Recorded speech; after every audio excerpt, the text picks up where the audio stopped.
Hello friend, আজকে চলে এসেছি আমি খাওয়ার মেলাতে। আজকে আলু নিয়ে এসেছি। আলুটাকে আমি বয়েল করে নিয়ে কেটে এখানে ভেজে নিয়েছি। খুব সুন্দর হয়ে গেছে, গোল্ডেন কালার। কড়ার তেলটা থেকে আলুটা নামিয়ে নিয়েছি। এখন কয়টা শুকনো যে দারচিনি মশলা থাকে সেটা আমি অ্যাড করে দিয়েছি। তারপরে পেঁয়াজ দিলাম কুচি করে। এখানে একটু আদা নিয়েছি, সেইটা দিলাম। অল্প রসুন নিলাম, সেটাকে ঢেলে দিয়েছি। এখন ভালো করে নেড়ে দিব। অল্প জিরা নিয়েছি, সেটা আমি অ্যাড করে দিলাম। তারপর আমি হিং দিব এক চুটকি, একটু হিং ঢেলে দিয়েছি। এখন ভালো করে নেড়ে টেড়ে তারপরে আজকে আমি আলু দিয়ে দই দিয়ে একটা তরকারি রান্না করব। খেতে খুব ভীষণই টেস্টি হয়, দেখতেও অনেকই সুন্দর লাগে।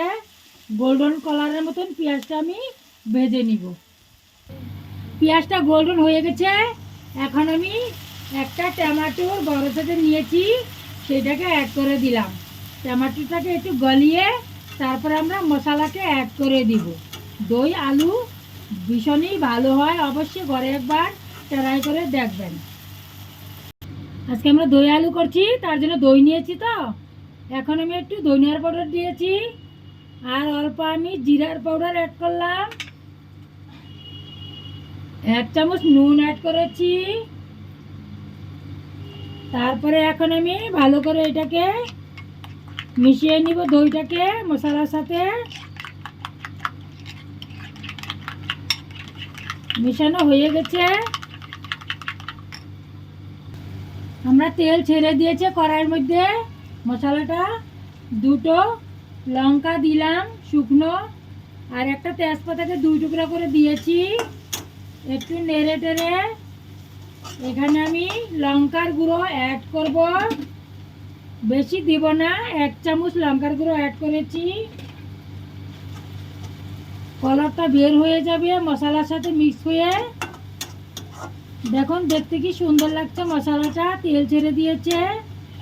এখন যে আমি দইয়ের সাথে মশলা অ্যাড করেছি সেইটা একটু পরে ঢেলে দিব।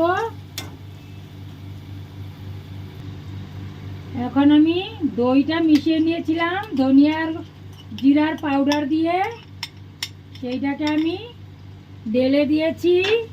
নেড়ে দিব। দেখুন কত সুন্দর লাগছে, অনেক মজাদার হয়। রুটি ভাত পরোটার সাথে কিছু দিয়েও খাওয়া যায়। অল্প নেড়ে নিব আমি ভালো করে। আমি দইয়ের মধ্যে অল্প জল ঢেলেছি। এখন ভাজা আলুগুলোকে ঢেলে দিচ্ছি। এইভাবে অবশ্যই বানাবেন, বাচ্চাদের খুব প্রিয় হয়। এই দইয়ের আলুটা ভীষণ টেস্টি হয়। এখন একটু বয়েল হইলে তারপরে আমি গ্যাসটাকে অফ করে দিব। আজকের আমাদের দই আলুর তরকারি বানিয়ে নামিয়ে দিয়েছি। এখন আমি একটু কস্তুরি পাতা ঢেলে দিচ্ছি। আজকের ভিডিওটা আমি শেষ করছি। আপনাদের কাছে যদি ভালো লাগে অবশ্যই লাইক কমেন্ট শেয়ার করবেন। নমস্কার।